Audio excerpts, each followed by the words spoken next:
When you water yourself down, you think it's helping you because you kind of blend in and you cause less trouble, but it actually ends up backfiring, and you just blend into the crowd so hard that the universe can't really reward you for your inherent uniqueness. Now, this is an issue across all walks of life, especially in the coaching or spiritual entrepreneurial space. Everybody is just doing the same thing. Just the classic things like Kundalini, breathwork, meditation guide, chakra. You know the drill. So what I want to help to remind you of is that in any and all walks of life, really owning your uniqueness is where your power lies. So there's going to be unique archetypes that you embody. Always want to remember that. Everybody embodies unique archetypes. I won't go deep into what I've uncovered about myself. You probably know some of them for you, but there's layers and layers and layers. And the more you recognize the uniqueness of your design, different systems like human design or astrology can help you, but really it's about ultimately knowing yourself so that you can express it in an undiluted version. It's challenging though, because when you put yourself out there in its rawest form, now you are fully vulnerable to be seen as you are.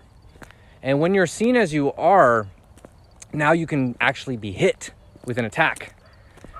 But there's a weird paradox in this. The whole point of diluting yourself is kind of like a shield so that people can't really hit you and criticize your true message because you're kind of watering it down. So it's like, hey, if they don't like it, it's like, it's not really me anyway. And I know I've done this a lot, and we work to become more of a purified version of ourselves, more of an extract, a more potent extract of what our soul signature is. So we water ourselves down so we're not vulnerable to attack. But the weird paradox is when you actually express the purified version, you're kind of like what actually comes true for you. What actually comes through for you as truth, then in a weird way, you're kind of invulnerable because you put it out all on the line. All your cards are on the table. So you've got nothing left to be like, okay, I'm going to hide and protect it. Do you see what I'm saying? Like even the motion kind of shows you. It's like, all right, all my cards are on the table. Then if people are like, I don't like it. It's like, well, they're all there. I can't do it. I can't hide anything. I can't put up a wall. I've fully opened up. And this is actually our power place. This is the power place of personal power. This is the power place of business. This is the power place in relationships.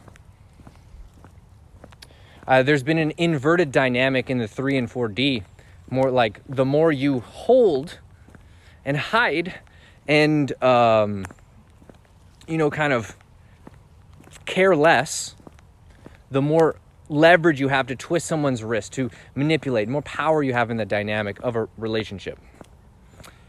But there's a whole other level of like exponentially more power. And what that is when you actually have unconditional love. That means you put all your cards on the table and you say, take it or leave it. I'll love you either way. Whether we're together or not, I'll still love you. I'll find a way to carry on that love, because that love isn't just for you. That love is for me. I don't want to carry resentment. I want to always be streaming love, whether it's like, hey, I never want to see you ever again. Love you. Bye. You find some way to love. I don't want to touch you with a 10-foot pole, but I love you from afar. You're in my prayers, blessing you, love you. But like, I don't want to love you in the intimate way. You find a way so that love continues to flow in your vessel. And this becomes the power place of yourself. So that vulnerability, that ability to put all your cards on the table and to, in a sense, unconditionally love yourself and unconditionally love other people's responses is so key. The last point here is just a general rule that can help you to leverage doing this, is that 1/3 of people probably won't like it and they'll just be like, I don't like it. They'll scroll past you. Another 1/3 of people won't even notice. And another 1/3 of people will be like, wow, this is the shit. You being yourself, your undiluted version is so potent, so amazing. I want to get on board with you. So the more that I have found myself being an undiluted, more potent extract of my own soul signature frequency, the more I've even noticed non-locally benefits go on in my business. Like, I'll literally feel another level of alignment, and then the next time I check my phone, I've got like 1 or 2 DMs of people being like, hey, I was thinking about working with you. What are your deals, or what are your prices? Or like, how can we do that? And this happens enough times, you've probably seen this if you're a spiritual entrepreneur, that you literally at a certain point, you're like, yo, this is all energy. This is just straight energy. And it takes a while to detox this paradigm like that. I have to do more to be aligned, to be successful, and that you tune into more of the frequency of your undiluted, potent extract of self. And that ends up being the medicine that people crave. So that can be kind of far out, but I've seen it, and I've had to, you kind of train yourself on this higher paradigm. Because in 3 and 4D, you have to work harder to get result. But in the 5th dimensional paradigm, it's actually about being more authentic gets you the result, and it's non-local. What it really feels like is like we're all entangled in this quantum field, and when I shift to alignment of myself, it's like as if the universe just drops this thought into somebody's head, like, I think I want to work with Will. And then they just message me, like, legitimately. I honestly don't know how else this could be, because it's been situations for me where I felt like a deeper level of alignment click. And it's not like I started posting more or anything. Like, everything was exactly the same. I might have even taken a break off of social media, and I go to check, and it's like, boom, this result came, and it seems as if the energy is influencing the activity. So that's something you want to discover more and more for yourself.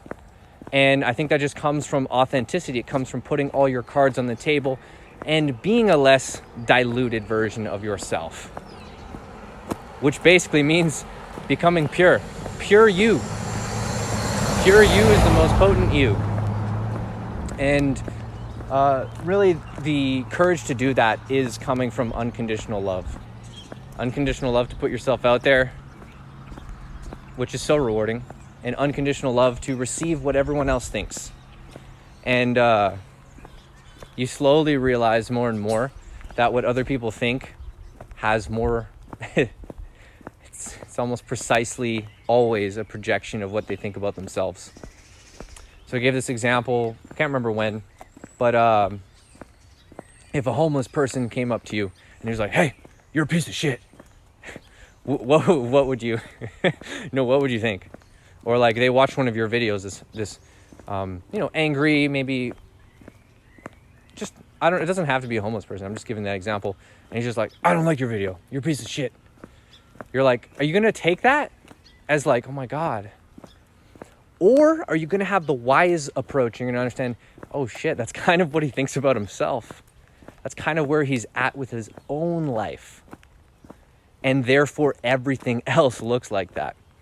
When you wear a leather shoe, the whole world is covered with leather. It's a great quote I remember hearing from Ram Dass. So whatever you're feeling, everything becomes colored with that. So the people who are like, oh my God, you're amazing, you're beautiful, blah, blah, blah, blah, blah, they are feeling that within themselves. They're able to resonate on that frequency and see that part of you. So that's it. I love you. Definitely do your best to become more authentic, undiluted version of yourself. I'm completely 100% on this journey with you. It is a journey of heart, because to be yourself is to trust life and to open up, and all of the love, unconditional love components that I just shared with you here. It's really important. And this is really important for relationships, for communication, and especially spiritual entrepreneurs who are looking to stick out from the blandness that is the spiritual entrepreneur community. I mean, actually, there's a lot of people learning this now. So it's actually, oh my God, I just swallowed a fly. I'm so sorry about that. Oh, it's in there. I swallowed it. People are getting this now more and more. So you're starting to actually see amazing, diverse, unique expressions. And so I want to help you to just hop on this bandwagon so you don't blend in with the people who are just afraid to put themselves fully out there. And I guess the last thing is, so many people they're not putting themselves out there in a pure, undiluted form because they don't know what that is, because they've been playing this diluted game for so long. I've definitely been in that bandwagon. I'm still in the process of becoming more rarefied, becoming more aligned in my expression to who I am. And you kind of like shed these layers and you're like, whoa, that was kind of just a costume. And you like take it off and you're like, whoa, okay, let's be more naked, more authentic, more real, more transparent. Kind of go deeper and deeper and deeper. And the more that I've done this, the better I feel. The more ease and grace I find in receiving clients, and also the more congruent I feel with higher price point, because you know that there's nobody else out there like you. Do you know what I'm saying? Like when you know that there's nobody, they can't get the same experience with you somewhere else because there's nobody else like you, because we're all unique and you're actually owning that uniqueness. So that's it. Own your uniqueness, and I love you.